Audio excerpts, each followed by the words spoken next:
At the end of the most brutal battle in history, the Demon Emperor finally goes down, but the price paid by humanity's 5 heroes was far too high. Gathered in the wreckage, the survivors try to pull themselves together, but their healing magic isn't working, and a sense of dread starts to creep in. The knight realizes he can't close his wounds. Telling everyone to shut it, our hero cuts through the screaming, begging them to stop trying to save him. He's already accepted his cruel fate. Satisfied with this ending, the warrior feels he has fulfilled his mission. Confused by their leader's attitude, his companions remind him of their promise to all return together. But then, a guttural voice erupts from our hero's mouth, freaking everyone out. Confirming their worst nightmare, the voice admits it's the Demon Emperor himself, speaking through him. Revealing its true ability, the evil entity begins to take control. The hero's body twists into something monstrous as the corruption spreads. It calls that bizarre form its own and only true evolution. And as the metamorphosis completes, a sinister energy explodes across the battlefield, declaring that those who defeated it deserve to become its new body. The monster boasts, especially the body of the strongest human, now completely overcome by darkness. With no other choice, his companion in silver armor charges forward to attack. Preferring to be finished by a friend's hand than to become a tool of destruction, our MC begs for the end. Yelling for his friend not to hesitate, he pleads with him not to commit the sin of sparing him. But since he's the only family he has left, the blonde warrior freezes up at the crucial moment. He can't bring himself to commit the tragedy of brother taking down brother. What does your blade tremble? The entity in the MC's body mocks his weakness. It claims that resistance is futile, as the right side of the body has been completely assimilated. But then it realizes it wasn't weakness, but a strategy. In one brutal move, the sword pierces through our corrupted hero's chest. Praising the coldness of the strike, the monster acknowledges the value of that attack, calling the warrior brother. The MC's consciousness is still fighting from within, driving the blade deeper with all his might. Blood gushes out violently. Desperate at the sight, the girl in the group screams her leader's name. Pleading not to let his sacrifice be in vain, the blonde entrusts his sister to our MC before the end. As the man passes, another number appears on our boy's face. The mark of the number 3 appears after the death of another companion. Exploding with violence, black claws block the attack in the blink of an eye. Mocking their efforts, the demon says that sacrificing 3 lives only served to free up 1 hand. It guarantees that 1 hand is all it needs to solve the final problem, preparing a counterattack. Sarcastically asking if the solution is to chop off its own head, the monster scoffs. But with a furious enough, the entity loses its patience, warning them not to test its limits any further. The black fist clenches with pressure, tearing through the defense like it was paper. The impact is devastating. Even the holy sword Sulla ends up shattered in the process. It claims that no attack in the world can harm its invincible shell. Doubting that blade could ever destroy it, the demon holds the broken tip. Shocked that he couldn't finish the monster, the warrior faces his failure. Noticing something strange in our protagonist's eyes, the creature begins to despair. Before an apocalyptic backdrop, the monstrous silhouette dominates the landscape. Underestimating fate, our MC realizes he was born to take lives and go out taking lives. He regrets that not all demons were wiped out in this war.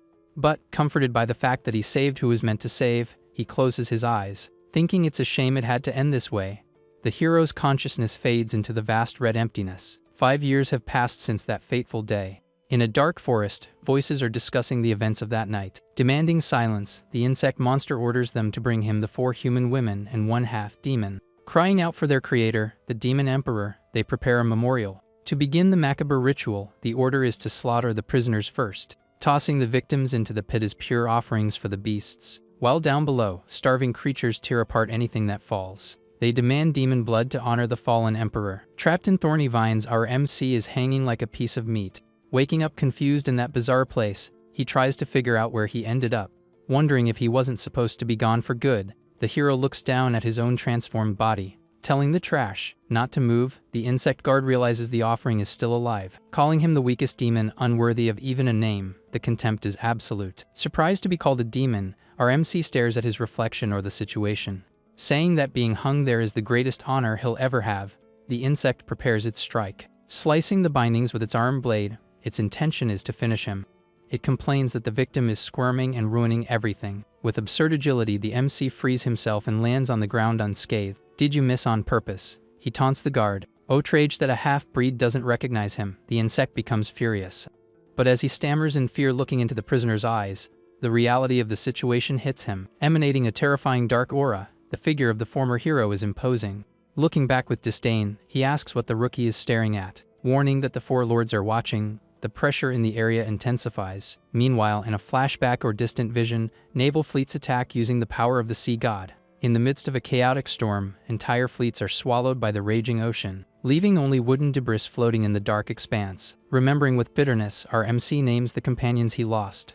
Commanding the slaughter, the demon king of the sea projects an overwhelming presence. Noticing the sudden silence, the insect guard sees that all the prisoners have perished, except for a single survivor, who is still breathing in the middle of the body pile. Recalling the list of demon kings, our hero tries to figure out who survived the war. Under the relentless rain, he staggers to his feet, his gaze firm. Coldly analyzing the enemy, he identifies the insect's joints as its weak point. Mentally checking his status, he's hit with a shock. His mountain of corpses ability has been reset to level 0. Ordering an immediate attack, the monster sends its beasts to finish the job. Dodging by a hair's breadth, our MC escapes the deadly blade. Seizing the opening, he eliminates a lesser demon and feels a drop of strength return. Confirming his theory, every life he takes permanently increases his power, even if just by a little. Appearing from nowhere, a giant centipede tries to snap him up from behind. Bitten violently, he feels the fangs tear through his flesh. Screaming in pain, his fragile body can barely handle the force of the attack. Looking at his own injuries, the frustration hits him hard. He tries to conjure a sacred heal to close the cuts. But, to his horror, the magic comes out corrupted, and black tentacles sprout from the wound. Refusing to believe what he's seeing, panic begins to set in. And then it finally hits him: he wasn't brought back to life. He was reincarnated into a demon's body. Feeling disgusted with his own existence, he stares at his stained hands. Calling them a filthy race, his rage overcomes the physical pain. Deciding that the only value these creatures have is to fall by his blade, his hatred explodes. Mocking his arrogance, the giant insect promises to torture him before the end. Ignoring the threats, our MC wonders why fate played such a cruel trick on him. But facing the colossal centipede, he knows he needs to survive first. Dodging with supernatural agility, he dances between the deadly claws, but the circle is closing in, and his escape options are shrinking fast. Resigned to his new reality, he accepts that he'll have to keep on taking lives. Cursing his rotten luck, a sadistic smile appears on his demonic face. Hearing the sound of water, he vaguely remembers passing away near here 5 years ago. Deciding to find shelter, our MC explores the hostile terrain. Spotting the skull of an ancient giant, he recognizes the site of the past battle. Noticing the demons have turned the skull into a fortress, he finds it convenient. Finding a hidden cave nearby, his memories guide him. Checking that the place is abandoned, he decides to set up camp there. Sitting in front of the fire, the loneliness hits him hard. Traveling back in time in his mind, he pictures his old friends in that very same spot. He remembers the healer teasing him about his makeshift clothes. He hears the phantom laughter of the group that is no more. With a melancholic look, a pang of longing tightens his chest. Waking from his daydream, the cold, lonely reality comes rushing back. Clenching his fist, he thinks of the night Glon and their broken promise. He holds a crudely carved wooden doll, a relic from happier times. He visualizes the miniatures of the 5 heroes who once saved the world, remembering how much simpler everything was before the final slaughter. Crushing the doll in his hand, the frustration of his failure consumes him. Tossing the remains into the fire, he tries to burn away the painful past. As the flames consume the wood, time passes in the cave. Reflecting on the 5 lost years, he plans his revenge. Suddenly, a hellish headache brings forth the memories of the body's previous owner. He discovers that this body belonged to a weak demon, humiliated by everyone. He sees flashes of a life of slavery and forced labor in the fields. He watches a demon military strategy class through the memories. Questioning the teacher about tactics, the scene shows they aren't just mindless beasts. Shocked by the concept education among monsters, our MC is on high alert. He realizes the demons have evolved from mere tools of war into a civilization. He admits that in just 5 years, they've created an organized and dangerous society.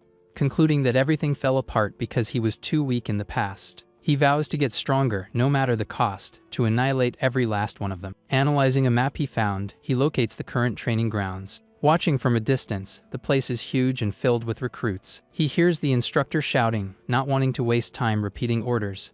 He begins to understand the current geopolitical situation through the explanations. Mapping out the zones of control, the demons have taken over half the continent. Beginning the lesson on talent marks, the instructor gets their attention. He explains that unlike humans, every demon is born with a mark of power, consuming internal energy. These marks define an individual's strength. He shows the hierarchy, which goes from 1 to 6 marks of power. Unleashing his own aura, the instructor proudly displays his 2 marks. Checking his own hand, our MC sees he has only 1 mark, the weakest. The instructor reveals that the true ultimate technique only awakens from the 2nd mark onward. Pushing through the crowd, something catches the recruit's attention.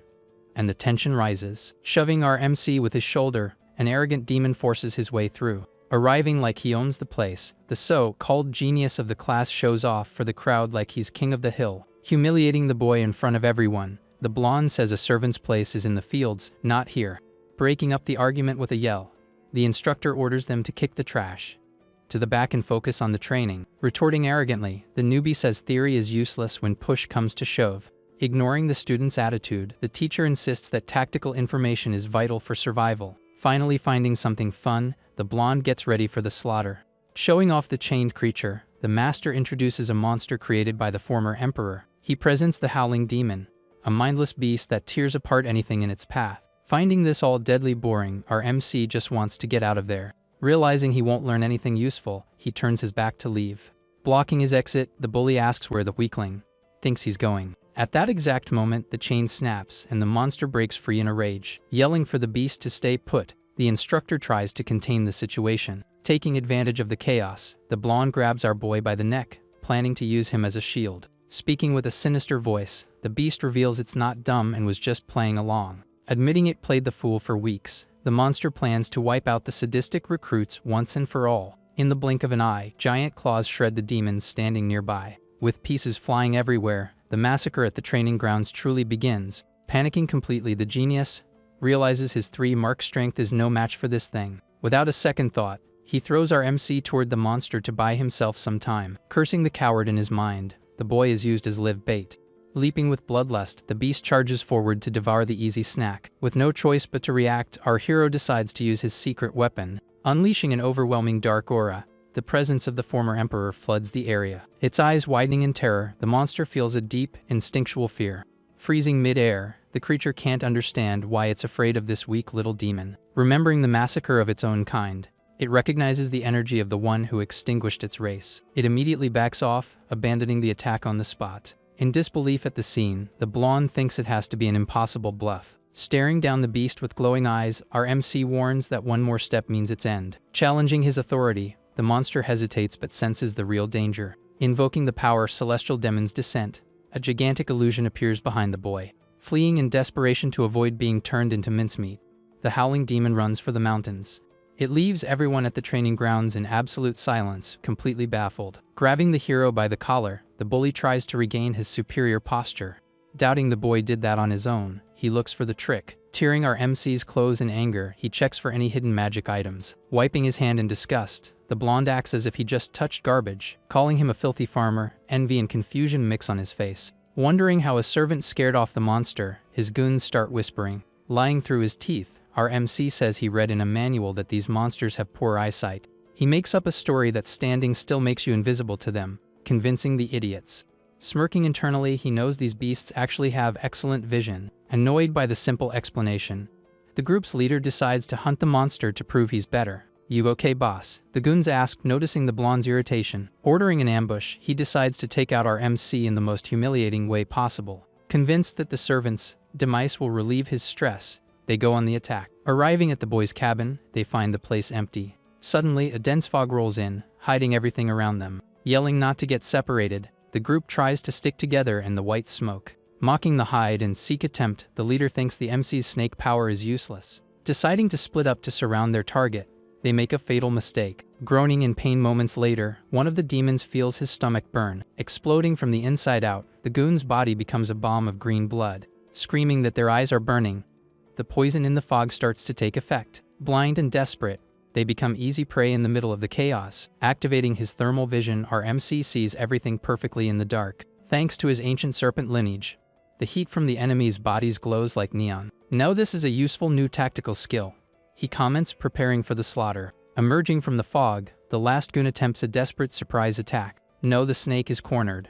He shouts, attacking with everything he's got. Charging with blind fury, the red demon thinks he's going to land a hit. Dodging elegantly, our MC cuts down the enemy with a clean, fatal blow. Surrendering immediately, the survivor drops his weapon and begs for mercy. Begging's not convincing enough, the hero says, keeping the blade at his neck. Offering a secret in exchange for his life, the coward spills the beans about the blonde boss's treasure. Thinking he needs more resources to evolve his seal, our MC accepts the deal. Walking to the indicated waterfall, they arrive at the secret hideout. Confirming the location matches the description, The treasure must be just behind the waterfall. Grabbing the traitor by the neck by surprise, our boy doesn't forgive anyone. Tossing his body into the cave, he purposely triggers the traps. "Thanks for your service as an arrow detector," he says coldly, watching the enemy get turned into a pincushion. Looking at the now safe tunnel, he enters to loot whatever is inside. Meanwhile, far away, a giant skull serves as a base for the villain's report. Searching the hideout, our MC finds something suspicious in the darkness. Emerging from the shadows, a purple-haired demoness smiles, finding the intrusion interesting. Known as the Bone Crusher, she radiates pure danger, but ignoring her presence, the boy has already secured the treasure box. "Drop it," a furious voice explodes in the cave. Flying at him with everything it has, a winged demon attacks to defend what's his. Taking a brutal kick, our MC feels his leg crack from the force of the impact. Compared to the others, this enemy is on a whole different level. Realizing the tight space is a disadvantage, fighting here would be suicide. Deciding on a strategic retreat, he throws himself down the waterfall. He identifies the enemy's racer, an avian demon with high mobility. Falling into the icy water, escape seems like the best option now. Landing on open ground, he tries to catch his breath. But a giant shadow covers the sun, showing that the chase is still on. Diving from the sky like a hawk, the enemy prepares a deadly swoop. Cursing all bird-like races, our hero hates fighting enemies that can fly. Dodging by millimeters, the claws rip through the air near his face. Falling towards the lake, gravity pulls him down while the enemy has the aerial advantage. Grazed by a hit, blood starts to drip into the water. Keeping his guard up, he tries to predict the opponent's erratic movements. Landing on the surface of the water, he realizes what he stepped on. Laughing at the intruder's bad luck, the bird says that falling into the bile lake is a death sentence. Suddenly, the water boils and strange creatures emerge all around. Observing the swarm, our MC notices black worms thirsty for blood. With sadistic pleasure, the villain introduces the bile insects, as voracious as Pyron has. He claims that not even his own clan dares to enter the lake. It's a natural trap. As the blood drips, the aquatic monsters go into a frenzy. A farmer should perish in the mud.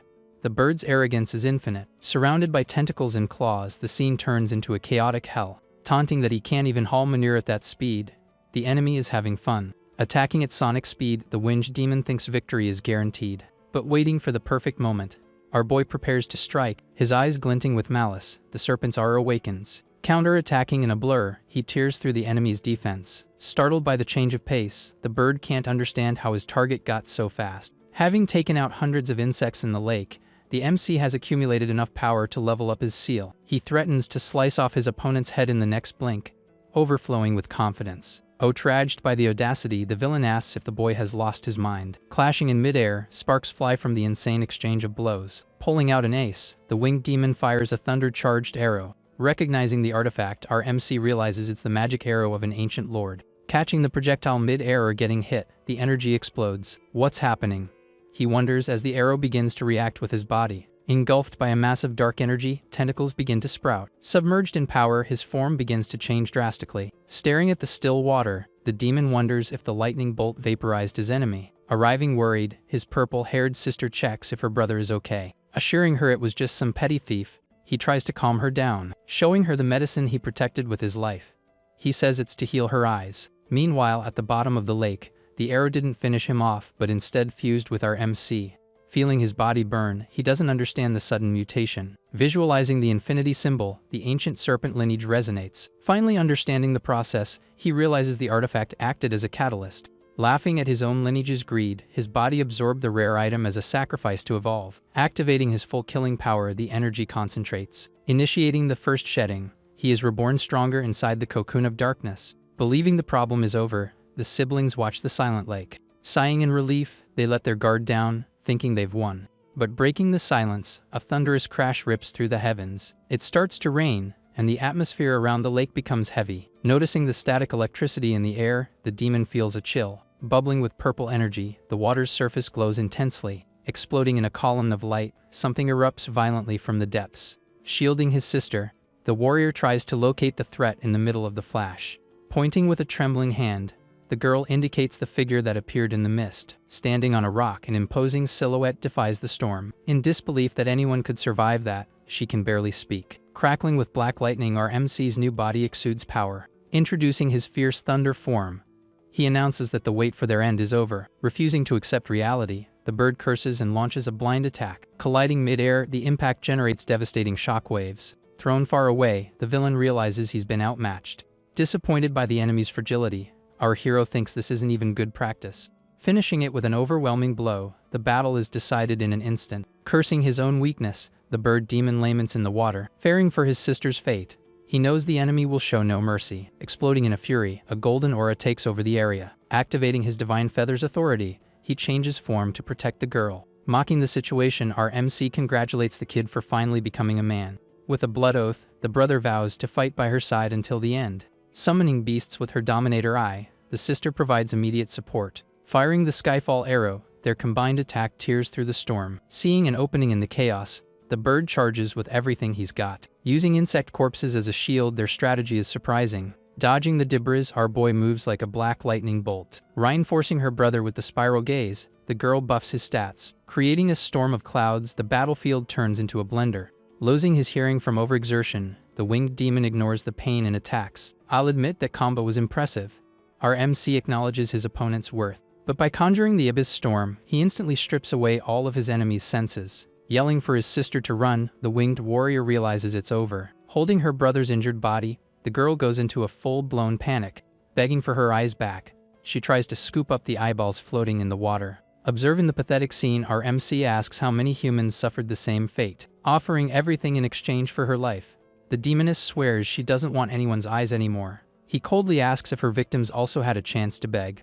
Freezing, not understanding the question, the girl is struck dumb with terror. Demanding a yes or no answer, the pressure becomes unbearable. Confessing she forgot about those details, her hypocrisy seals her fate. Realizing that demons never change, he decides to stop overthinking and just eliminate them. Sitting by the lakeside, silence reigns once again. Taking a bite of an apple, he recovers his energy after the massacre. Celebrating his new fierce thunder form, this was the biggest gain from the battle. But since it consumes a lot of seal energy, he knows he can't use it all the time. Finding the mangled bodies, the guards call for their boss. Noticing the heads exploded from an electrical blow, the forensics begin. Arriving imposingly, the leader Bone Crusher dominates the scene. Decreeing that any suspicious deaths of talented individuals must go through her, the tension rises. Scanning the area with a sharp gaze, nothing escapes this general. Approaching a suspicious farmer, she wants to know what he's doing out here in the middle of nowhere. Pretending to be a dumb slave, our MC says he was just tending to the land.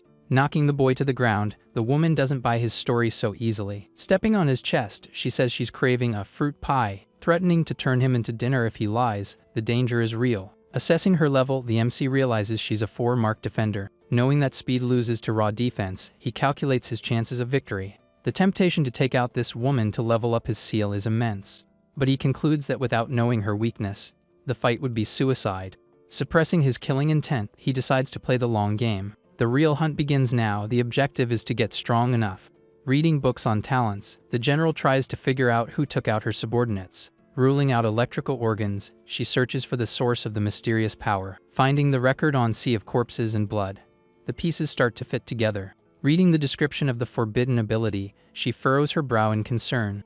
Tossing the book aside, she doesn't want to believe that this power has returned. From the top of the peak, our hero plans the perfect one-hit KO against her. Spotting a suspicious caravan transporting monsters, he sees an opportunity. Following the smugglers to a secret entrance, he stays in the shadows. Taking out the frog lookout in a flash, the infiltration continues. Discovering the hideout is perfect for farming stacks, he smiles. Entering the torchlit cave, the atmosphere is heavy. Stopped by the doorman demanding an entry token, the commotion starts. It's a subterranean black market, and the place is filled with scum. Walking past the guards with style, he enters the forbidden area. Overhearing conversations about the beefed-up security, he gathers vital information. Observing weapons made of anxi steel, the equipment here is top tier. Finding the quality of the material strange, he's never seen a blacksmith capable of this. Seeing potions made from hearts, the cruelty of demons knows no bounds. He overhears that the boss banned human trafficking for conservation purposes.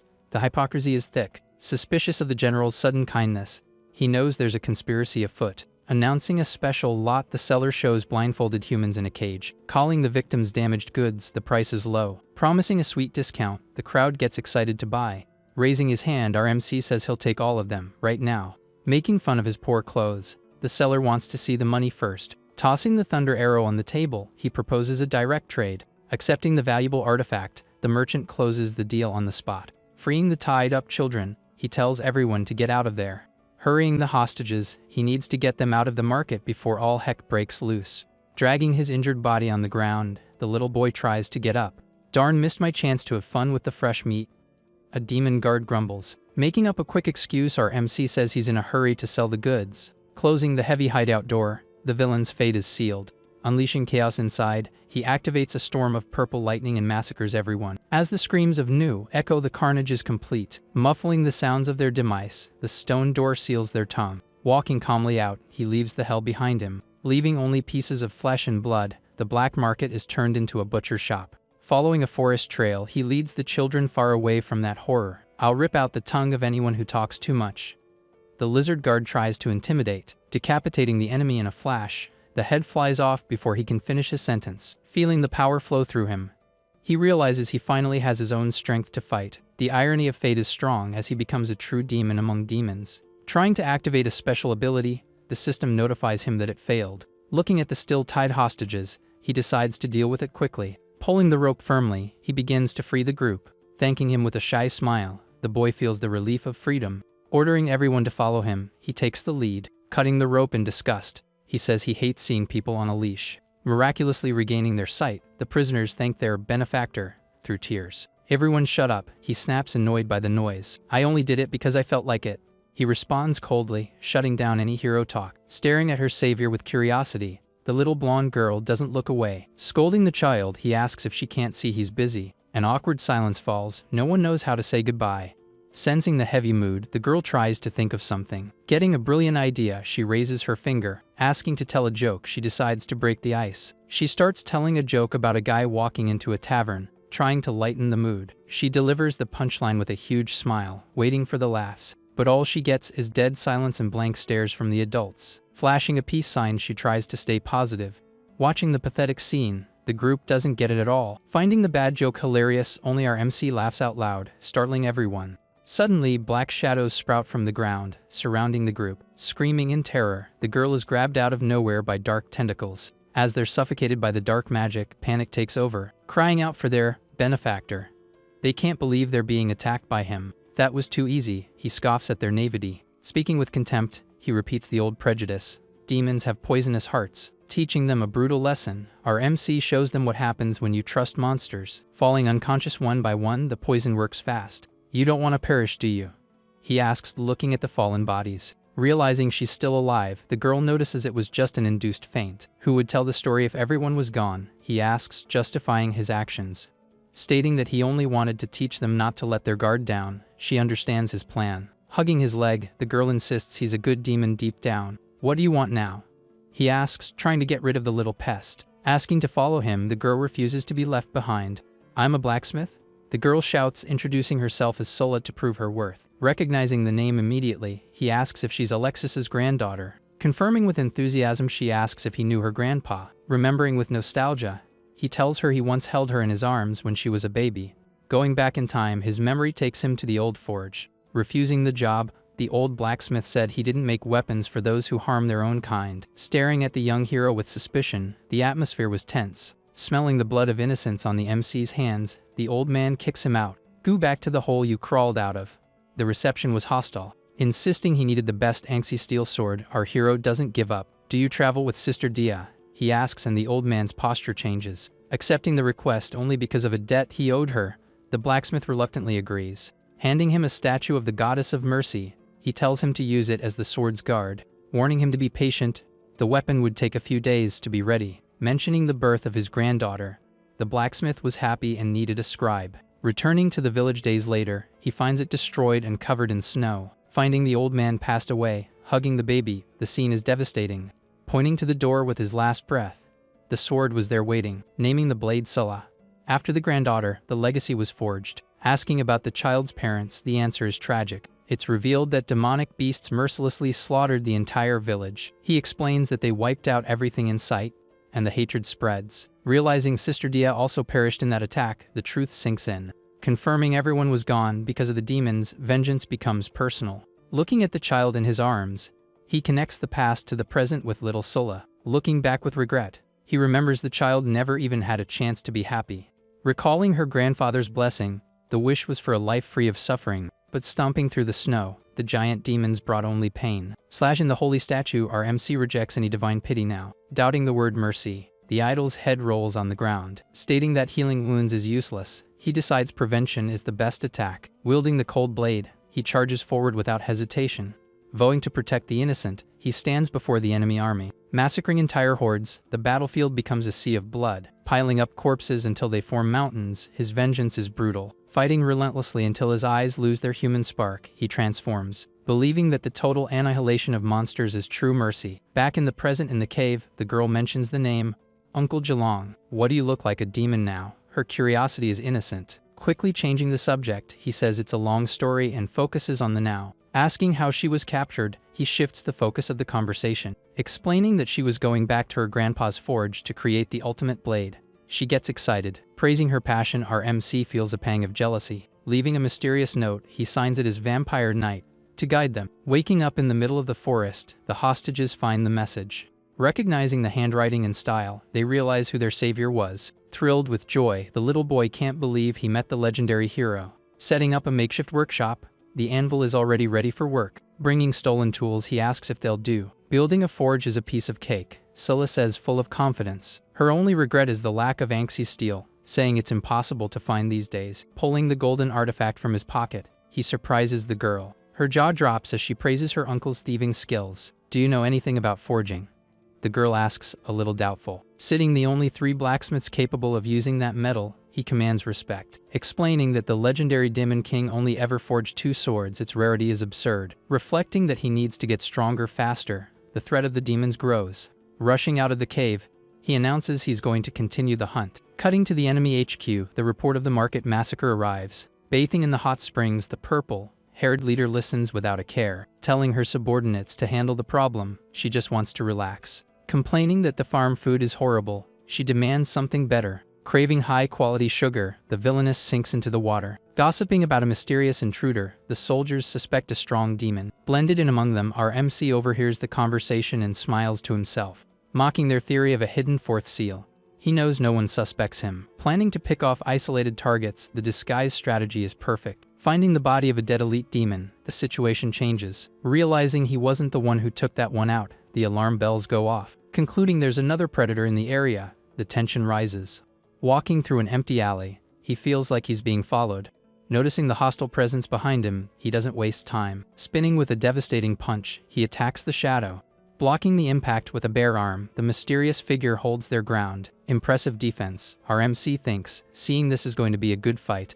Leaping back to create distance, the enemy moves with fluidity. Kicking a wooden structure, the scenery begins to collapse. Kicking up a cloud of dust, visibility is compromised. Revealed to be the boss in disguise, she steps out of the shadows. You stubborn mule, the woman taunts arrogantly. Admitting he underestimated his target, he pulls out a sharp stake. Exploding with purple energy, she catches the attack with her bare hands. Generating a violent shockwave, the entire alley trembles. He realizes she increased her body's density to tank the blow. He understands the trick. Buried in the rubble, the dust conceals the outcome. Looking at the hole in the wall, he sees she escaped. Fleeing across the rooftops, her speed is impressive. Reappearing far away, the villainess smiles, satisfied with the encounter. Thinking of making him her pet dog, her interest has only grown. Returning to the forest, he acknowledges that his current attacks are useless against her. Deciding to seek a new form of power focused on destruction, the goal is clear. Spotting black smoke coming from the cave, he panics. Shouting Sola's name, he runs, thinking it's an attack. Coughing in the smoke, the girl explains she forgot about the chimney. Complaining that the heat is unbearable, she runs from one side to the other. Hammering the incandescent metal, the forge is going at full steam. Watching the little blacksmith work, he waits in anticipation. Handing him the finished sword, she asks if this is what he wanted. Showing off her masterpiece, the first Anxi steel weapon of the new era glows with power. Speechless, our MC witnesses the birth of a legend. Glowing with a divine light, the freshly forged blade illuminates the dark cave. Praising the girl's absurd talent, our MC admits the work is flawless, but she warns that she's missing materials for the handle and crossguard, apologizing for the makeshift job. Tying a simple cloth around the hilt, he says this is more than enough. Does it have a name? The girl asks, expecting something grand like her grandfather's sword. Naming the blade, Little Sulla. He honors its creator with a smile, explaining that his current body can't absorb the sacred metal right now. He needs to be patient. He plans to use the completed sword in the future to perform the serpent's shedding and evolve. Promising to give it her all to finish the job, Sulla raises her hammer, motivated. Can I see the legendary Skyfall technique? The girl asks, wanting a sneak peek of its power. The next morning arrives, and the sun fills the makeshift room. Waking up to a delicious smell, the little blacksmith follows her nose. Finding a giant tray of fresh fruit, the table is bountiful. Revealing culinary skills from his time as a professor at the Royal Academy, our MC went all out. Go downstairs and get the wine, he tells the girl, picking up the tray and saying he'll go on ahead. Entering the boss's hall with the tray in hand, he pretends to be an obedient servant. Noticing the slave's arrival, the general praises his initiative. Calling the boy smart for knowing how to please the boss, she lets her guard down. Bring the wine immediately, the woman orders, preparing for the feast. Tossing an apple into the air as a distraction, he draws his sword in a flash. Recognizing the glint of angsty steel, the villainess realizes the danger too late. Dodging by a hair, electricity zips through the air where her neck just was. Invoking her Ubba's armament, a golden defensive aura activates. Blocking the impact with the Aegis of Dawn's shield, her defense is impenetrable. Realizing this is just a test of strength, she decides to play along a little longer. A surprise of this level doesn't quite suit my palate. She continues to taunt. Maybe the recipe was missing some honey. Our MC retorts, preparing his second attack. The floor shatters from the pressure of the blow, and the room trembles. Metal clashes against energy, and the sound is deafening. Launching the Twilight Assault, he tries to pierce the general's absolute defense. Criticizing his technique, the woman says that attacking without thinking will only drain his energy. Explaining that her imprint power is focused on defense and counterattacks, she boasts, creating a lightning net. The ceiling collapses in a shower of electricity. Leaping nimbly through the debris, our hero dodges the deadly trap. Recognizing the electrical isolation technique, she remembers Faye used this against lightning demons. Accusing the MC of being a technique thief, the general is furious about the copy. Dodging the blows, he asks why she's so worked up about it. Spinning her arm like a drill, she launches a devastating piercing attack. Parrying the blow with his sword, sparks fly everywhere. Grabbing his weapon with her bare hands, her physical strength is monstrous.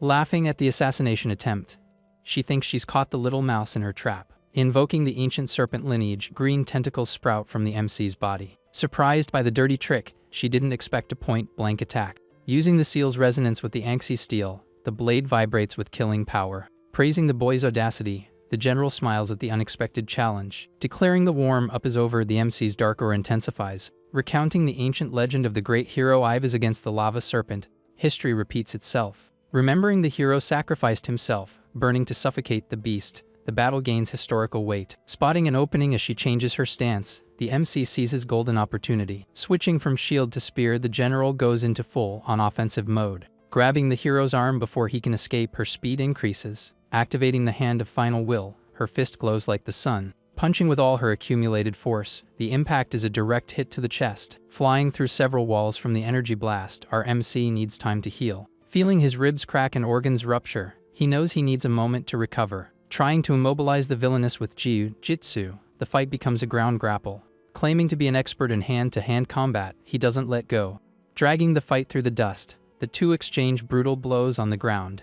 Commenting on his absurd resilience, the general is impressed he's still breathing. It's a shame I have to break such a durable toy, she says, preparing the finisher. Applying an inverted leg lock, our MC tries to break her base. How about a job in my organization? Don't you want to switch sides? The villainess asks. He rejects the offer with a kick to the face, making his answer crystal clear. Exploding in golden light, the general breaks free from the hold with sheer brute force. Destroying the surrounding scenery, giant rocks fly like paper. The panoramic view of the mountain skull shows the fight has shaken its very foundations. Thinking the boy has been turned to paste, the villainess dusts off her shoulder. Doubting anyone could survive that, she starts to relax. But noticing a green light in the rocks, his regeneration is active. Rising from the rubble, the hero's silhouette stands once more. Wielding his sword with new energy, a purple aura touches the heavens. Recognizing the stance, the general realizes it's the second form of Skyfall. Conjuring the phantom thunder, a pillar of dark energy descends from space. Cursing the filthy demon, the villainess feels fear for the first time. As he prepares the final blow, the clash between absolute defense and the ultimate attack will decide everything. Illuminating the night with a colossal explosion, the impact of the forbidden technique devastates the fortress. Emerging from the smoke and electricity, our MC stands tall like a god of war. If I hadn't used a temporal trump card, I'd be done for, the general admits, breaking into a cold sweat. Recognizing that specific move, she realizes she's seen this technique before. Remembering only one person capable of such power, the image of an old ally comes to mind. Activating her innate seal, banner of the immortal battle, she prepares her counter-offensive. Identifying the legendary defensive ability, our hero is also shocked. Attacking with claws of red energy, she charges with total fury. "You should feel proud to perish by my hands," she yells as the battle reaches its peak. Calling her by the name Faye, our MC suddenly stops his attack. Freezing in mid-air with a comical expression, the general can't understand how he knows her name. Showing the marks on his own body or perhaps just his stance, he tries to identify himself. Recalling the distant past, she remembers stories about the Mad Demon Slayer. "Remember Round Mountain during our journey?" The flashback continues. Facing a giant troll that blocked their path, the team was in danger. Roaring with overwhelming force, the monster seemed invincible to the group. Baring its rotten teeth, the beast was ready to devour the heroes. Charging alone against the danger, the former Knight Gelong didn't hesitate. Firing a concentrated beam of light, he pierces the monster's defense in a single blow. Collapsing in defeat, the giant bleeds profusely on the ground. Glowing with holy magic, the group's healer or mage provides support. With the threat neutralized, the path is clear thanks to his brutality. Posing victoriously, the companions celebrate another easy win. Pulling back his blood-soaked hood, the maniac didn't even crack a smile. "Are these the helpers I was promised?" he asks coldly, and the mood turns heavy. Drawing a line in the dirt, he warns that no one is to cross his path. Drawing clear boundaries is better for everyone's survival. "Deep feelings just get in the way when it's time to go," he says, isolating himself. Disagreeing with his lone wolf philosophy, the paladin tries to reason with him. Turning his back, covered in blood, our MC ignores any bonds of friendship. "Sorry about my friend's behavior," the paladin explains. "That's just how he is." Accepting that he has a difficult personality, the group moves on in the past. Back in the present, General Faye asks with a trembling voice, "Is it really you?" Dispelling her energy weapons, she drops her guard, completely in disbelief. Hugging her old companion tightly, she shouts with joy that he's alive. Squeezing so hard she nearly breaks his bones, her emotion overflows. Feeling her tears wet his armor, the MC is too stunned to react. "I never imagined I'd see a comrade from that time again."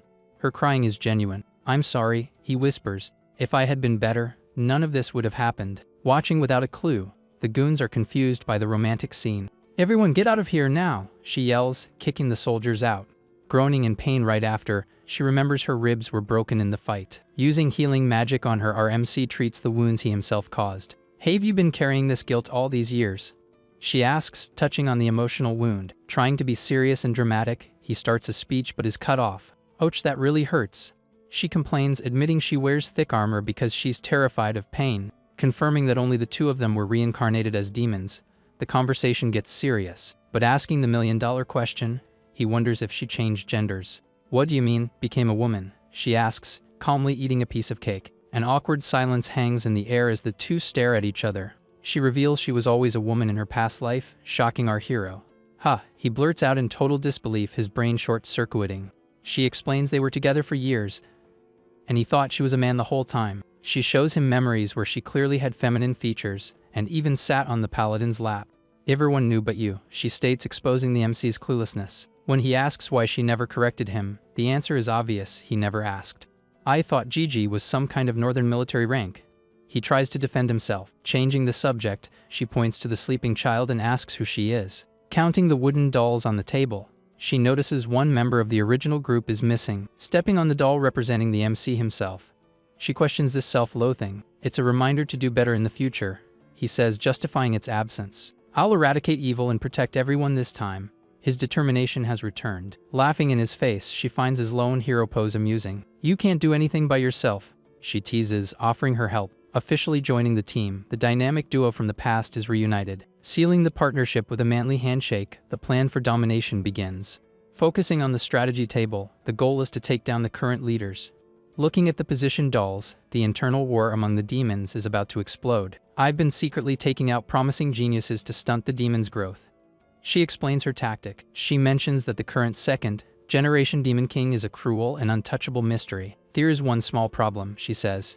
"Or demonic nature affects the mind." Agreeing with her observation, he can feel the primitive instincts too. "How does it affect you compared to me?" he asks out of curiosity. "I've become calmer and less creative when it comes to taking lives," he admits, feeling he's lost his artistry for violence. "Auntie, who are you?" Little Sulla interrupts their psycho talk, waking up. Pinching Little Sulla's cheeks, the general can't resist so much cuteness. "What does Uncle dress you in rags?" the auntie asks, deciding to intervene in her wardrobe. Leading them all to a secret basement, she promises a more worthy hideout. Entering the underground cave, the group finally feels safe. Praising the MC's intelligence in gathering information, the partnership grows stronger. Analyzing the timeline of the Demon Kings, the mystery of the succession is worrying. She's not a doll, our hero complains, trying to stop the dress-up game. Dressed in frilly clothes, Sola finds them highly impractical for fighting. Bragging about being royalty, the woman takes pride in her fashion sense. Looking in the mirror, the girl actually kind of likes the makeshift, tropical island style. Finding a shell in the middle of the mess, the general remembers something useful. Holding the Call of the Soul Sea artifact, a blue light illuminates the room. Explaining it's an ancient relic, she says it can be used to see secrets. Showing a diagram of how it works, the item allows one to enter another's soul. So, like prying into someone's life, the MC asks, suspicious, we could use the shell to see the moment we passed. The idea strikes. Remembering the final battle, something about the Emperor's explosion didn't add up. Asking her to enter his soul, our hero wants to investigate the anomaly. Agreeing on the spot, the trust between them is absolute. Preparing the connection ritual, they decide to do it immediately. Realizing half the shell is missing, the plan hits a ridiculous snag. With dumbfounded expressions, the two stare at the broken item on the table. Some bandits stole the other half, she explains, and the second-hand embarrassment is real. When asked why she didn't get it back, the general stammers. Criticizing her tracking skills, the MC doesn't forgive the failure. Whimpering in the corner, she admits stealth was never her strong suit. Promising to train more in the future, the scene is pathetic but cute. Camped out in the forest, the bandits are enjoying their loot without a care. Even a fly is meat, the gang leader says, wanting to profit from everything. Planning to take on the so-called evil dragon, their ambition is dangerous. Carrying heavy boxes, the goons complain about the slave labor. Hidden inside a crate, the duo uses the Trojan horse tactic. It's so cramped in here. The general complains, these bandits are like flies on what? Planning a synchronized attack, the goal is to leave no one alive. Worried someone might escape with the shell, the MC wants to secure the item. Peeking through a crack, they see the boss sitting right on their crate. Plopping down hard on the lid, the fat guy blocks their exit.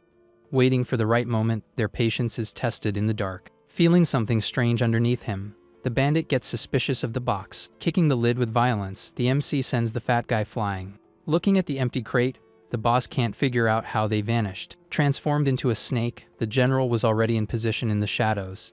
Pointing out the target, the hero coordinates the start of the massacre. Watching the camp descend into chaos, the surprise was total. Negotiating with a mysterious woman, the boss was trying to sell the loot. Realizing the black market is still operating, the MC connects the dots. Revealing his presence, his killing aura sends a chill down the villain's spines. Confirming the target is there, he lets his partner go play. Charging forward like a bulldozer, the general destroys the enemy defenses. Complaining about the bad food in captivity, her revenge is personal. Crushing opponents with her shield, her brute force is terrifying. Spreading terror on the battlefield, she clears the area in no time. Realizing what a huge mistake he made, the boss sees he's attracted his own demise. Grabbing his own woman, he cowardly tries to use her as a human shield. Pretending to be an innocent victim, the hostage calls out to the hero for help. Betraying the boss with a knife in the back, she shows her true colors. Trying to flirt with the MC, she thinks beauty can buy anything. Offering the stolen item in exchange for protection, her greed speaks volumes. Slicing off her head in a flash, the hero doesn't negotiate with trash. Shocked by the brutality, the remaining bandits freeze in fear. You're still too defensive, he criticizes his friend's stance. Teaching her to mix attack and defense, the lesson takes place amidst the bloodshed. Using shadow tentacles, he demonstrates how the power should flow. Injecting poison to guide the energy, he forces her body to learn. Showing her the path of mana circulation, theory becomes practice the hard way. Reinforcing the lesson with pain, he ensures the learning will be permanent. Executing the technique perfectly, her shield glows with offensive light. Liking the feeling of destructive power, the general smiles with satisfaction. With the complete shell recovered, the rescue mission ends successfully. Sleeping soundly, little Sola didn't even see the carnage. The item is fragile and breaks after one use, he warns. This is our only shot. Don't worry, I got this, the general says confidently, telling him to relax. Preparing for the mental dive, everything is ready for the ritual. And don't go snooping through my private memories, he says defensively. No, I'm even more curious, she thinks, entering his soul world. Rising from the turbulent waters, a colossal statue reveals itself. Looking closer, it seems to be the god of mercy, but something is very off about it. My Geelong was just brimming with mercy when he was alive, wasn't he? The woman comments sarcastically. Can I come in? It is my soul after all, the white-haired MC interrupts. Just a second, she says as they decide to begin the ritual. Giving the green light, she tells him to go ahead. Walking towards the light, the girl enters his memories. In the midst of the chaos, an armored warrior takes a brutal hit. Recognizing the scene, she realizes this is Jelong's memory right after she passed. Completely cornered, the warrior is consumed by a dark, red energy. In desperation, the entity admits it needs to use its backup plan and another authority to survive. Activating the forbidden technique, the text announces the cruel Samsur's body theft, in an attempt to reincarnate its soul into a talented body of the demon race. It tries to ensure the continuation of its cause, but shattering at the last second, the process fails before it can complete. It's all your fault. The soul screams in hatred as the ritual collapses. Upon mentioning the name Savka, the memory shows a moment of hesitation. Even with the Samsar's interruption, the consequences of that act remain unknown. At least I survived, the entity states. This will allow me to continue walking this world. In shock from the revelation, our girl realizes the demon emperor also reincarnated. With the memory's abrupt end, everything shatters like glass. Back to consciousness in the soul realm, she knows she has to warn Jelong immediately. Surrounded by a grotesque scene of hanging corpses, the mood becomes incredibly heavy. Suddenly a voice echoes calling for Feya to follow a specific path. Confirming her identity, the voice tries to lure her into the red mist. "Don't listen, that's not me." The real Jelong screams in desperation, shattering the illusion with brute force. A gigantic pillar destroys the red dimension. Reappearing in his spiritual form, he yells for her to wake up and get out of there. Waking up with a jolt in the real world, she asks, "What in the world was that inside your soul?" "I'll explain later," he cuts her off. "Did you find anything?" Explaining her findings, she says the demon emperor's authority allows him to assimilate whoever takes him down and steal their power. Identifying the threat, our MC figures out the demon emperor is the one they really need to worry about. On high alert, she insists they need to control this reincarnated enemy before the world ends again. Showing him a diagram, the girl explains how the power was divided among the demonic races and generals. "Oh, and there's one more thing I need to tell you." She remembers an important detail. "Where is Salka now?" he asks, getting straight to the point. Trying to dodge the question, she says the situation was urgent and she didn't notice. The tension is momentarily broken by the little blonde girl arriving and asking for food. But not losing focus, our boy demands that Feya not change the subject. "Stop stalling and just tell me." He demands the truth. Awkwardly not knowing how to break the bad news, she visibly hesitates. In another scene, we see the group of adventurers gathered by the lake. The night seems peaceful for the warriors around the campfire. Blocking the way, the armored knight tells them not to go over there just yet. Joking about the tense atmosphere, he quips, "This is why my ex-wife divorced me." Noticing his friend's face, the big guy asks why the number on his left eye is gone. He explains the cursor account appears on your face when you take down someone you didn't want to. For the mark to disappear, the condition is that he must feel genuine happiness again. With Mervek back, the MC must be feeling right at home, she comments. Praising the armored companion, she highlights the strong friendship they've built. Smiling at the memory of little Faye, she guarantees there are no sad days with that girl around. Turning his head sharply, he focuses all his attention on her now. Creating a tense atmosphere, the conversation takes a much more serious turn. Touching a sore spot, she suggests that Savka might have had a different fate than theirs. "Just another blood dead to add to the list," he says, accepting the reality with a cold demeanor. Eyeing the map on the wall, he's already planning his next move. Smashing the wall with his bare hand, he swears everything will be paid back in blood. Meanwhile, at the kingdom's border, a village burns in flames and destruction. Flexing his muscles, the centaur demon brags about his macabre weight training. A father holds his daughter amidst the fire, trying to calm her by promising her mother will come. Speeding up the massacre, the monster charges at them with a sadistic smile. Hanging by a rope and covered in wounds, a human suffers at the hands of the invaders. "The first thing I saw upon awakening was human suffering," a voice narrates sorrowfully. At high speed, the centaur gallops across the field, looking for more victims. Not understanding what's happening, the demon is confused by the surprise attack. "It's my fault for waking up too late." The voice laments the unnecessary pain. Deciding to intervene personally, she announces she will bring their end as punishment. With a sincere apology, the demon empress reveals her form, her red eyes glowing brightly. Faced with the depravity of her own creations, she asks, "Why have you become such monsters?" Revealing their original purpose, she says they were meant to eliminate errors, not cause pain. Angered by the pleasure they take in killing, she orders them all to perish. Unleashing her full power, the total punishment extinction. Attack sweeps through the army. Looking at the devastating result, she reflects that she didn't expect this outcome for the battle from 5 years ago. In her past memories, she admits that Jelong was someone unforgettable. At the moment of assimilation, she recalls seeing into the depths of his heart. Full of regret, she confesses she heard his inner voice, but it was too late to show her own feelings. Surrounded by flames, the girl laments the tragedy around her. Running through the fire, she blames herself for arriving too late. "I'm so sorry," she apologizes, hugging the lifeless body, her voice filled with pain. Shedding tears of blood, her sadness turns into fury. Witnessing the suffering of people one after another, she makes a drastic decision, raising the sword against herself. Sacrifice seems to be the only way out. Bathed in blood, red energy begins to overflow from her body. Invoking her supreme authority, the great sin is activated. Living beings are in urgent need of rescue. She narrates, transforming her own body to save the world. Back in the present at the HQ, the group discusses the lack of clues about the Emperor's reincarnation. Changing the subject, our MC mentions Fenling, the silent death demon king, as a possible source of information. The elf explains their relationship, saying Fenling has a talent seal that can distinguish truth from lies and that she is fair.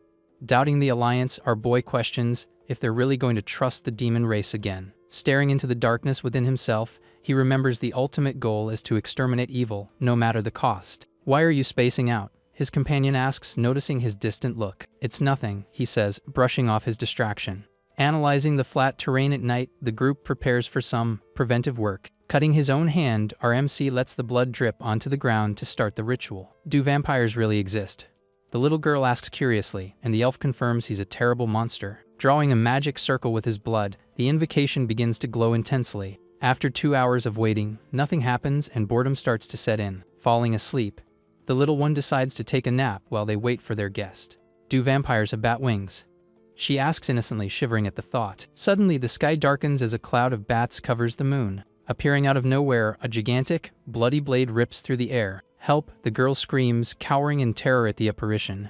Landing with an impact, the vampire knight reveals his monstrous and threatening form. "I didn't summon the boogeyman to scare a child," our MC says calmly.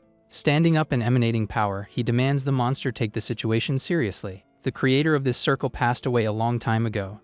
The vampire comments, recognizing the technique. Questioning the origin of the knowledge, the monster identifies the dead blood source talent seal. Sensing the hostility, the elf notices the big vampire is not at all happy about being summoned. Preparing his giant weapon, the creature says he's going to Vita the summoner to answer the hard way. "Nice rhetoric, but you're lacking in substance."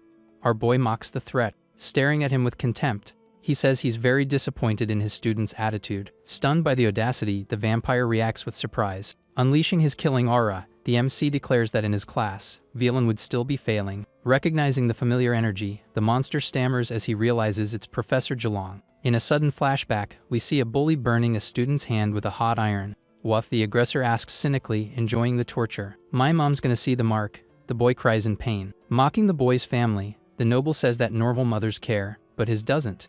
Just as he's about to crush the boy, the bully is interrupted by a brutal intervention. "No, it's the other hand's turn," our MC says, appearing and crushing the aggressor's hand. Holding the hot iron, he turns the tables on the torturer in the blink of an eye. Threatening to send the kid home in a dustpan, our MC immediately commands respect. Trying to pull rank, the bully calls the professor an honorary unemployed. With no patience for whining, Jelong throws the jerk out the castle window. "Wait here a minute," he tells the student, walking away with style.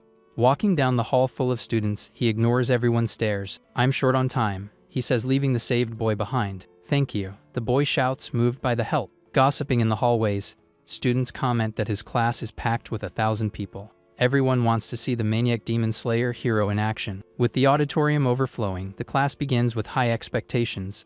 People are even hanging from the windows to watch the legend teach. Commenting on the noble's present, they say he even threw a prince out by his collar. Later in the forest, the saved student walks, thinking of how to repay the favor. Out of nowhere, magic vines violently ensnare him. Reappearing with a desire for revenge, the bully uses the boy as bait to lure Jelong. Cursing the aggressor, the boy tries to resist even while tied up. Tightening the vines, the villain is surprised by the tough nuts resistance. "Where should we bury the body?" The goons are already discussing the aftermath. Determined to protect his professor, the boy decides he needs to fight. Trying to activate his talent seal, he panics because he doesn't know how to use it. Cutting the bindings with a swift blow, our MC arrives to the rescue. Holding the student in his arms, he praises the kid's courage. "It's a trap. The Lawrence family is here to attack." The boy shouts a warning. Looking up calmly, Jelong says, "They are already on their way down." Falling from the sky like stones, the villains plummet, screaming. With a thunderous impact, they smash into the forest floor. Looks like their parents will need that dustpan after all. the MC remarks, remembering his earlier promise. Inviting the boy to his class, he says he saw huge potential in his frightening talent. If your power is frightening, he advises the boy, then you should become your enemy's nightmare. Thinking about dinner as he leaves, our hero leaves the student with a new purpose in life. Deciding on the next strategic step, our MC announces that the key is to inform the nations about the danger immediately. Setting the heavy hitters who can help, the elf mentions Emperor Hoya and Yuha of the Storm. Recalling the legends, the king of Ainia comes to his mind as the great restorer of humanity. Right after, the imposing image of the leader of the Northern Alliance emerges as another wall of defense. Calculating the time that has passed, Zilong laments that old Yuha has already retired and it will be difficult to speak with him face to face. Wasting no time, he dispatches the vampire villain to deliver the intelligence as quickly as possible. Accepting the urgent mission, the knight transforms his back and instantly sprouts wings of blood, slicing through the skies at high speed. He flies to fulfill his duty without looking back. This armor is too tight. The elf complains, walking beside our hero, it's so uncomfortable. Explaining the plan, Zilong says he'll organize the departments before going after the Silent Death King. Since the Demon Emperor won't stay down, the girl says, full of hatred, we'll just have to chop him into tiny pieces. Vowing eternal torture, she plans to keep the enemy alive just long enough to suffer like a worm. Arriving at the cavalry camp, they find the local demons and hear about a stalemate in a battle. Spotting the human, the orcs sound the alarm, realizing the boss is approaching. Arrogantly blocking the path, a big guy tries to intimidate the duo, thinking he's tough. Trembling at the knees upon recognizing the power, the orc realizes too late who he's messed with. Completely ignoring the roadblock, the MC rides past on his horse as if no one was there. Demanding immediate passage, the group advances, trampling the pride of the Desert Tooth Lord. The vice chief of the Yuanshan lands appears, munching on an apple with a clownish face. He orders a surprise ceremony, wanting to make a scene for the chief's departure. Annoyed by the brown nosing, Zilong criticizes the waste of time on such nonsense. Grumbling under their breath, the subordinates complain about having to bow to a human. Do you enjoy whispering in corners? The clown provokes the newcomer. Analyzing the situation, our boy thinks that keeping these idiots in power is a cheap control strategy. Criticizing the extravagance, he says that making a big fuss goes against the policy of resource conservation. Spitting out his apple in anger, the demon won't be corrected in front of others. Demanding total submission, he orders the MC to kneel and apologize right now. If you kowtow, Zilong retorts coldly, perhaps you'll be forgiven for your insolence. Laughing at the audacity, the clown says the ground is too hard for his head to get hurt. Snapping his fingers, he orders them to bring a pile of fresh dung to serve as a cushion. Pointing to the filth, the villain orders the MC to touch his forehead to it now. Watching from the sidelines, the audience of monsters eagerly awaits the show. Threatening to report everything to the chief, the clown thinks he owns the place. Staring at the idiot with a killer gaze, our boy calls him a clueless frog in a well. Grabbing the demon's face, he asks if the cat got his tongue out of fear. Without an ounce of pity, he shoves the guy's head straight into the pile of manure. Falling face first into the crap, the clown tastes the bitter humiliation in public. Arriving at the perfect moment, the elf Safka asks what all the commotion is about in the camp.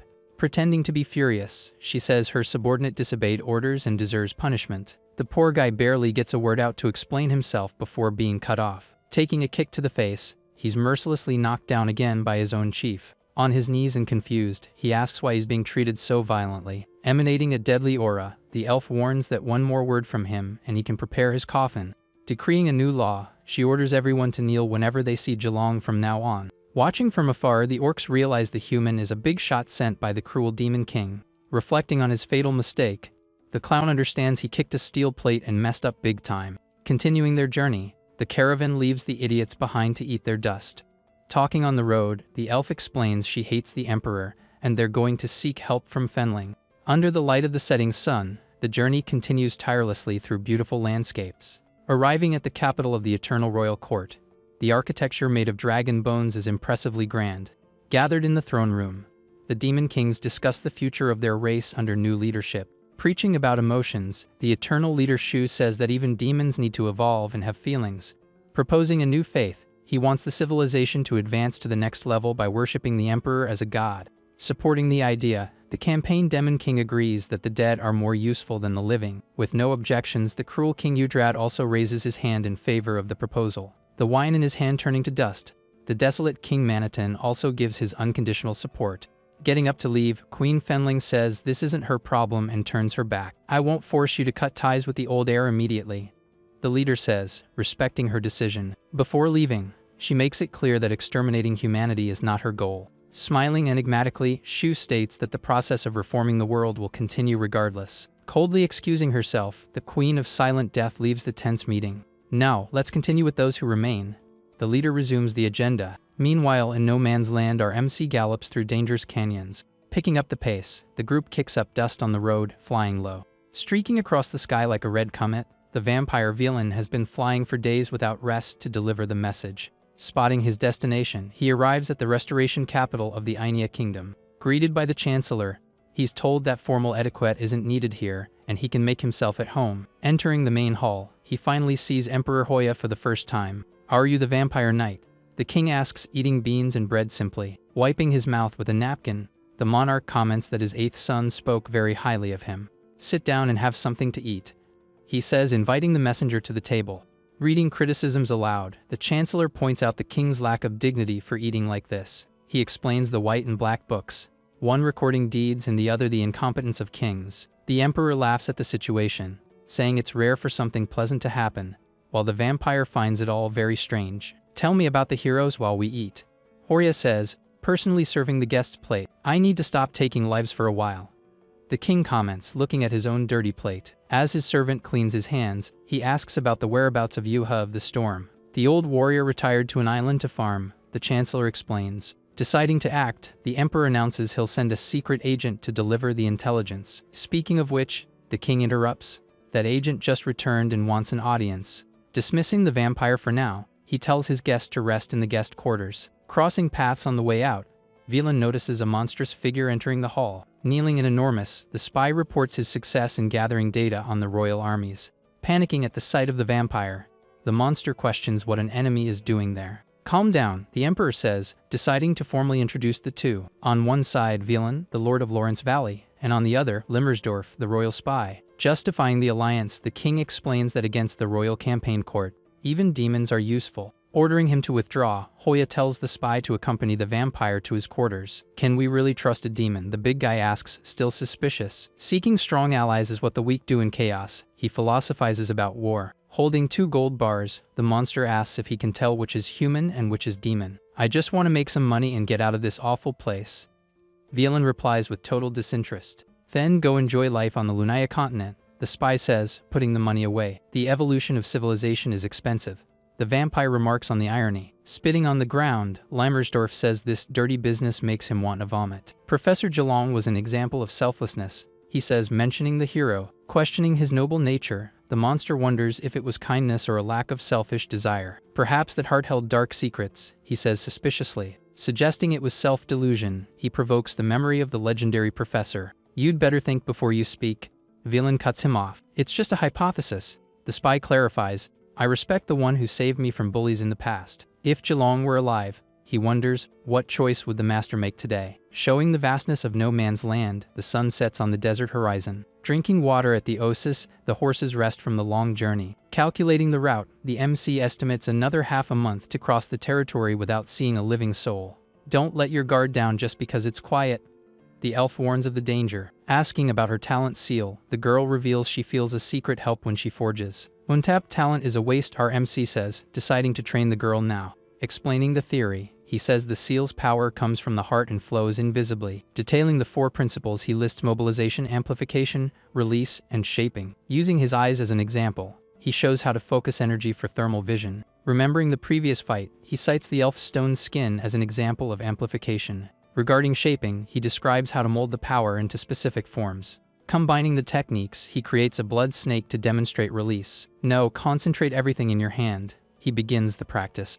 Glowing intensely, her hand responds quickly to the command. Handing her the hammer, he asks her to test its balance with her new power. Infusing external objects consumes energy, he explains, warning about the drain. Mentioning exceptions, he says that Anxi Steel conducts this power better. Focus on survival. The order now is to train absolute defense. "I'm going to attack," our MC warns, preparing a light blow to test her barrier. Scared to death, the girl closes her eyes while he promises to heal her if anything breaks. Hitting her squarely, the impact kicks up dust and surprises everyone. Holding her ground firmly, the attack was successfully blocked, revealing her hidden potential. Several small creatures of light appear around her. "What do I do with these things?"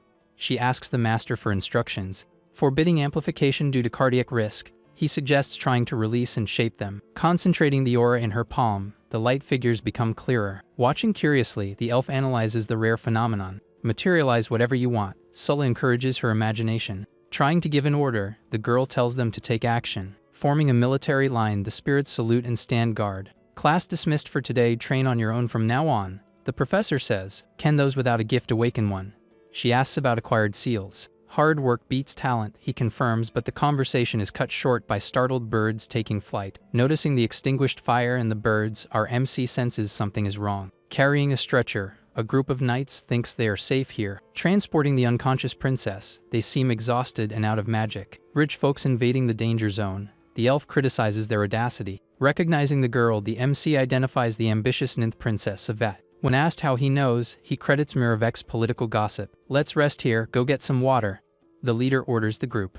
Cursing the mission, Captain Lilo blames his family for sending him to this hole. Drinking angrily, he laments ending up in such a broken place. He reveals the objective of their search, Gelong's severed arm. Hidden in the shadows, Ardua listens intently. The MC realizes their malicious intent. They want to use the arm to gain power. Visualizing the lost limb, the image shows the arm consumed by vines. Humiliating the scout, the captain takes out his frustration on his subordinate. It's not your fault you failed to find it.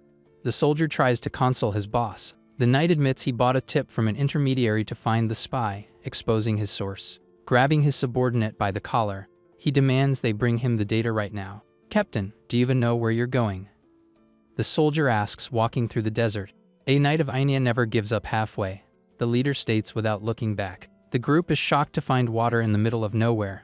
Amazed by their leader's instinct. Suddenly spitting blood, Princess Yvette collapses. Screaming in desperation, the knight rushes to support the fallen highness. Using healing magic, little Faye tries to stabilize the emergency situation. Exhausted by the effort, the girl says her power hasn't recovered from the last battle. Arriving in the nick of time, our group of protagonists greets the folks in trouble. Demons, the knight warns, getting into a defensive stance. Don't try anything funny, the elf warns, aiming her bow at their heads. I'll heal her in exchange for a deal. Our boy proposes a quick business transaction. He demands payment information about Gelong's severed arm. With no other choice, the captain accepts and tells them to heal the princess immediately. A green light envelopes the injured girl's body as the procedure begins. What are you doing to her? The idiot knight questions, trying to interfere. Keep it down, the MC says, annoyed by the noise. Pushing the nuisance away, he tells him not to be in a hurry to move. Waking up confused, Princess Yvette slowly regains consciousness. Impressed by the technique, little Faye admits the level of healing is absurd. Grabbing the soldier by the head, the captain makes him apologize for his rudeness. Thank you for your help, these demons are quite civilized. The princess acknowledges. Now it's your turn to deliver, the MC says, cashing in the favor. The green-haired girl falls silent, hesitating to talk about the arm. Staying quiet isn't an option? He pressures her for an answer. This is a human matter. The knight tries to block the information, forbidding her from speaking. I can offer you any other reward. The princess tries to divert from the main topic. Revealing the trap, the MC tells her he injected a poison into her during the healing. Talk or perish, your choice. He gives her a cruel ultimatum. The toxicity is weak, you're bluffing, the girl says, doubting the threat. Panicking, the knight Lilo doesn't know how to react to the danger. Preferring death to submission, she decides she won't give in to blackmail. She draws her sword to take her own life, showing her iron will. Are you absolutely sure about this? The elf interrupts the madness. The arm is with the warlord Jir. The knight Lilo shouts, breaking the secrecy. He explains that Jir was a confidant of the former cruel demon king. The image of the relic shows the villain holding the arm bone like a trophy. Fusing the arm to his own body, the monster gained a bizarre power that injured the princess. There in the ruins of the Mud Cow City, the knight points out the location. The group realizes it's on the way to the Silent Death Royal Court. You despicable beasts, she curses as our MC releases the antidote, undoing the poison. Lower your weapon, the recovered princess orders, stopping her allies' attack. My mistake, she admits. I tried to be clever and ended up causing problems. Trembling with fear, the soldiers already imagine their punishment under martial law for leaking secrets. Helping the princess up, the knight shows unwavering loyalty. It was my fault for not explaining the situation, she says, taking responsibility. Focusing on strategy, the group decides to rest and figure out how to defeat Jir. Enemies approaching, the scout shouts a warning. A bestial figure leaps from the shadows in a surprise attack. Wedge formation. The princess reacts quickly to the danger. The Brotherhood of Skin Hunters appears in full force, surrounding the heroes. "I want your skins," the bandit leader says, activating his earth-moving seal. "Hold the line until our seals recover energy," is the order. "We'll just wear them out." The bandits mock their resistance. "Listen to my question," the Enigma Frog demands, initiating its mental attack. He poses the riddle. "Where does a chicken that speaks human language come from?" The curse activates. Anyone who doesn't answer in 3 seconds loses their seal's power. Their vitality being drained, the knights start to look wrinkled and weak. "He's too fast to hit," the princess warns, trying to fire her crossbow. Confident in their victory, the bandits advance, knowing the frog leader is in control. The villain plans to become invincible by absorbing the power of others' seals. The horde of monsters closes in on the heroes from all sides, ready for the slaughter. The elf Savka is already preparing a counterattack, her arrow nocked. Heads explode in the blink of an eye, and the battle turns into a bloodbath. Appearing like a dark blur, our MC decimates the enemies effortlessly. The princess watches, dumbfounded, unable to believe the strength of this unexpected ally. "Consider it an alliance gift," the group says, clearing the area quickly. "Our goal is to get the arm back together," the elf offers cooperation. A blast of purple energy sweeps the field, destroying the rest of the army. The serpent's shedding form evolves, showing it can still improve. Facing the frog, our boy uses a sand curtain to block its vision. "You're just a headless fly," he mocks the enemy's speed. As a last resort, the frog poses the question, "What is the name of the fourth bone brother?" The answer is Pinky Finger. The villain shouts, laughing at the logical answer and revealing the trick. Activating the ancient serpent lineage's thermal vision, our MC locates the vital point. The aim instantly locks onto the monster's internal structure. He lunges forward like a purple lightning bolt, using the speed of thunder. Slicing the enemy in half, he imposes his own truth over the riddle's answer. The princess and the captain are shocked by such tyranny and brute force. "Bravo!" The Earth Lord emerges from the rocks, applauding with a sadistic smile. Conjuring his supreme authority, he activates the Armed Fortress ability. A gigantic castle rises from the ground, dominating the landscape in an instant. "I'll make you a beautiful addition to my collection." The villain reveals his perverse intentions. "Don't get cocky," the princess says, drawing her sword immediately. The ground trembles violently as the colossal structure begins to move towards them. "How are we supposed to fight a walking city?" the captain asks, realizing the absurdity of the situation. The mobile fortress advances relentlessly, kicking up dust and crushing everything in its path. "Second brother, join the fight." The villain calls for reinforcements. A gigantic shadow breaks through the walls, ready to crush the heroes. "Who dares disturb my rest, you ants?" the giant asks. Hearing the insult, our MC shoots him a deadly glare of contempt. This is the end. The captain panics, but the princess insists on using her seal. "Just sit back and watch," the boy says, stopping her sacrifice. He unleashes his celestial body talent seal, growing to face the titan as an equal. "If the enemy absorbs weapons, then I'll just use my own body," he explains his tactic. "All units fire," the villains scream desperate orders. The monster hurls a colossal spear, trying to impale our hero in one blow. He blocks the attack with his bare hands, the impact generating an absurd shockwave. The MC's giant silhouette dominates the battlefield, eclipsing the sun, their eyes widening in terror. The enemies realize too late they've messed with the wrong person. He splits the fortress in half with a single open-handed strike, causing total destruction. Sensing a strange movement in the air, he turns his face towards the setting sun. Something approaches rapidly, flying under the orange glow of the sunset. As it lands in the rubble, the dust settles, revealing the crushing victory and the arrival of someone. "The evil dragon of no man's land," they comment, analyzing the next potential threat. The proposal on the table is to split Geelong's arm 50-50. Sealing the deal with a handshake, the temporary alliance is strengthened. Camping in the desert, the night falls peacefully after the day's frantic battle. The group replenishes their energy around the fire, devouring local cheese. Gathered by the campfire, the mood seems friendly and relaxed for now. "Keep an eye on the demons." The princess whispers a warning to the captain, but he decides to go talk to them. What's his deal? The princess asks the elf, curious about the hooded boy. "I hate demons, but I'd make an exception for the hero Geelong." The captain confides in the MC. "My idol, the Nightmare Evek, never had a single scar on his body," he says, idolizing him. "Can I have a piece of that Hondo cheese?" The hooded boy interrupts. "I haven't had this since I left home on a mission years ago," he says, reminded of his mother. Seeing the boy's face as he lifts his hood, the captain is in absolute shock. "Are you a demon?" he stammers in fright, backing away. The blue-haired youth confirms with an enigmatic smile, revealing his true face. "Is he a friend of yours?"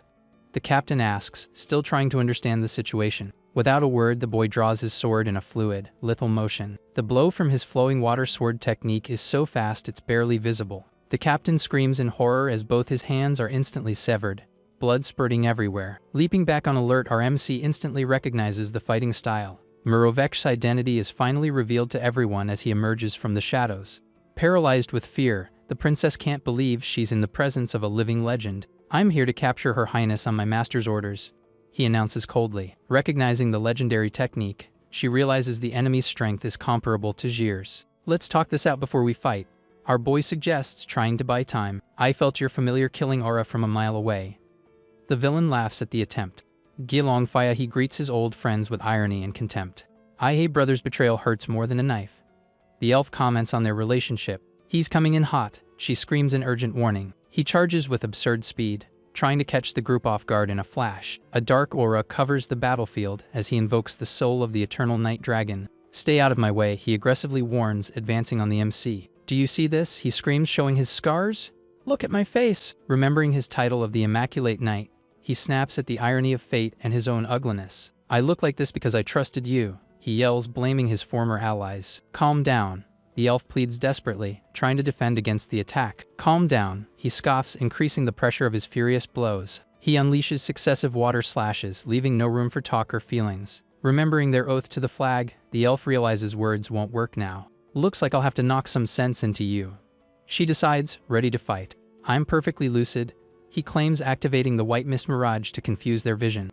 The ground trembles beneath them as their weapons clash violently. Using the mist to distort the light, he hides and aims for the defenseless princess. In a surprising turn, flames erupt out of nowhere towards the group. He traps them in an inescapable fiery hell with the infused fire circle. "Your thermal vision was useless against them," the villain notes, analyzing the battlefield. "Where will the attack come from now?" He challenges the group ironically. The elf invokes the Dawn's defense of the Ibai's armament, activating a new defensive technique. The spiritual pressure causes a sharp pain in Little Fade's soul. Screaming in terror, the girl cowers as the shield glows intensely. Good intentions are a waste. The enemy attacks, refusing to show mercy. "How do you plan to break this perfect defense?" he asks, testing the barrier's resistance. "My name is Merovech," the villain demands respect, furious at being called a demon. "You've insulted the name of the Immaculate Knight," the captain retorts, defending his idol. He explains the legend Merovech fought his whole life to be number one without a single flaw. Hiding his face in the shadows, his obsession was always his perfect appearance. "Where is justice? Where is the ultimate strength?" he questions, having turned his body into a monster. Believing that strength is all that matters, he's decided to become the new demon emperor. The blue beast dives from the heavens like a comet, attacking with insane speed. There's an opening. "Attack the dragon's head now," the elf yells to the princess. The princess brings her sword down with full force, hitting her mark with the celestial bodhi. The giant energy blade slashes violently through the air. "A pathetic little trick," the dragon says, blocking with a wing. He counterattacks with the sword's kiss, tearing the sky with a beam of red energy. "Capturing the princess won't be easy," the MC comments, watching her fall. The elf notices his sudden retreat was just an act. He wasn't using his real strength. A memory flashes back to his face being wounded in battle. "Does it hurt, brother?" the blonde girl asks, not understanding his excessive concern. "I must maintain my majesty, I must be dominant and scar-free," he vows. He'd rather cut his own face than have an ugly battle scar, his reasoning that of a madman. He seeks worldwide recognition for his beauty, admiring his reflection in the mirror. He lives for his own image, desiring self-affirmation. The scar on his face disappears quickly after Jelong heals it. "Why the drama? Why didn't you just say you were hurt?" the elf asks. "My beautiful face is ruined," he screams in despair over an imaginary scar. "Make the act look real," he tells his accomplice, realizing he's being watched. "That was quite a performance," the elf comments. "The cut on your arm looked very convincing." Blaming faulty intelligence about the humans, the villain justifies his failure to his boss. Plans change, the situation got out of control, he tells the chancellor.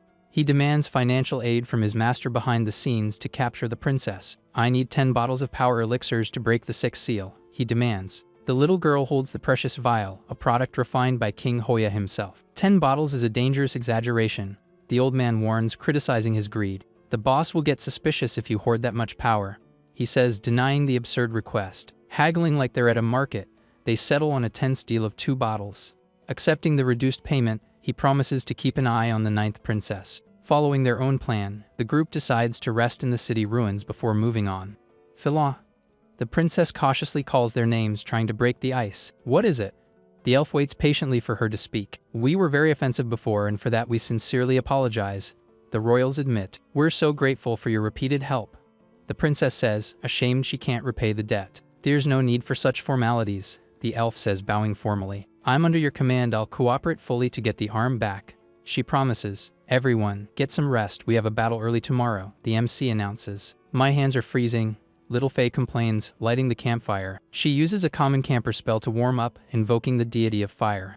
The magical fire makes the desert night more bearable for the group. Lord Geelong, the girl stammers a bit, wanting to talk. She asks about the legend, mentioning the massacre at the Lake of Tears and the Sage of Holy Light. "Did you really destroy the city of the White Road?" she asks, bringing up the dark rumors. "Go to sleep," the MC says, avoiding the heavy topic for now. Deciding to tell the truth, he begins the story to satisfy the girl's curiosity. Back in the old days, the group of 5 heroes had just formed, he recalls. A wedding turned into a funeral at the hands of demons, creating specters. He narrates the horror. "Welcome," the smiling ghosts emerge from the shadows, saying "Ors" in a macabre tone. Demanding absolute silence, the past Geelong activates his seal's power to fight. "Let me use my holy light to eliminate the threat."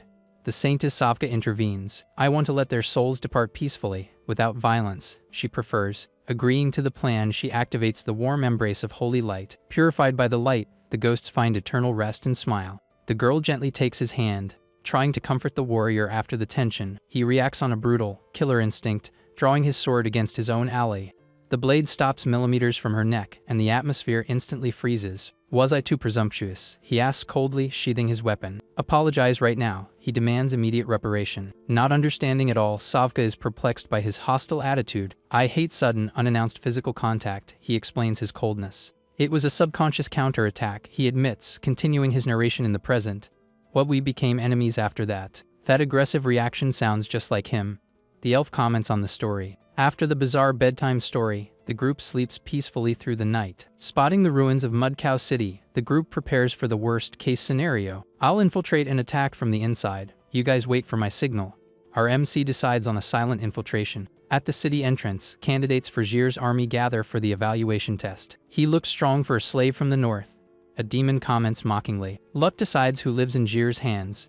The recruits know, ignoring the trash talk. Our boy maintains a low profile, observing everything cautiously to avoid being discovered. The horde of monsters follows the path of slaughter, laughing at the skin hunter's psychopathic hobby. Next, the examiner shouts, "Only one spot left for today." In the main hall, the crowd of demons eagerly awaits the boss's orders. The examiner, Clover, arrogantly introduces himself, explaining the strict recruitment standards. "We only accept elites here. Trash will be disposed of," he makes clear with a macabre smile. "You're just a skinny, ugly, insignificant little thing," a horned demon says, trying to intimidate our MC, threatening to cut off the hero's ears. The brute doesn't realize he's provoking the wrong guy. "Silence!" Clover demands, ordering everyone to shut up for the official start of the test. "This crystal sphere accurately measures the level of your talent seal," he explains. The testing sphere glows with a dense energy, awaiting the next candidate on the table. The first recruit trembles as he places his hand on the crystal. While Clover promises a fair judgment, Zir is looking for cruel, moldable talents for his army. The examiner says sarcastically. The device reveals the first seal's result, a common electricity-generating organ. The examiner shows his total contempt for the newbie, classifying him as weak and cowardly. Noticing strange movements around, our MC realizes things are about to go south. A sudden, brutal blow cuts through the hall in a swift motion. The poor guy is thrown against the wall, spitting green blood as his body is torn apart. Clover reveals his true monstrous face, a huge tongue lolling out, showing he's not messing around. The impact of the attack reduces the place to rubble, leaving everyone present in a state of shock. "What is that thing?" our boy wonders, analyzing the enemy's power level. The room next door is full of new acquisitions for the king's favorite concubines. A guard comments, "Hurry up and don't damage the precious merchandise." The officer orders his soldiers. The guards drag a human cage full of desperate victims, pulling hard on the chains. The horror in the captive's eyes reveals the limitless cruelty of this demon army. "Continue the test," the examiner, Clover, orders, ignoring the bodies on the floor. The horned demon stammers in fear when called next, trying to fake a stomach ache. Our MC authoritatively cuts in line, pushing the coward aside to face the testing sphere. "Do I just need to be strong or cruel to pass?" the boy asks, questioning the real recruitment requirements. He's just stalling to escape. The audience whispers from the corners. "Shut up and start the test already," the examiner says, irritated by the delay. "Are you strong enough to evaluate someone like me?" our boy asks, staring fixedly at Clover. "Are you questioning my qualifications for this job, you brat?" The examiner asks, offended. Your end will be anything but painless. The monster warns, licking his lips with bloodlust. The MC unleashes an overwhelming spiritual pressure, making the environment tremble with his hidden power. He calmly touches the crystal, and the sphere begins to glow with an intensity never seen before. The hero holds the object with a cold expression as the blue light consumes the entire hall. The examiner is in total shock, realizing the power level breaks all records. Unable to withstand the energy, the testing sphere explodes into 1,000 pieces. Was that qualified enough for you? Our boy asks, indifferently wiping blood from his face. Rest in the tents until Jir's inspection. The officer orders, dispatching the newly approved recruits. Walking towards the camp, our MC pulls a secret scroll from inside his clothes. The boy prepares to contact his allies outside, observing the valuable item. Lilo had explained when he gave him the artifact that the seal allows for real-time message replication. As he writes quickly on the magic paper, the words appear simultaneously on his companion's scroll. Hidden in a cave on the outskirts of the city, the princess and the captain anxiously await the signal. The master has successfully infiltrated the enemy base. The night Lilo announces, celebrating the news. The group reads the strategy, find out Jir's details, and isolate the villain for the final attack. The standout recruit. King Jir has requested an immediate audience with you, a guard shouts. The MC hastily puts away the scroll, using a flame in his hand to light up the dark tent. Has the newbie been searched by security yet? The officer asks, bursting in brutally. Stand up for a body search, the brute demands, expecting total submission. Do what you want, our MC says, taking off his top to reveal the marks on his body.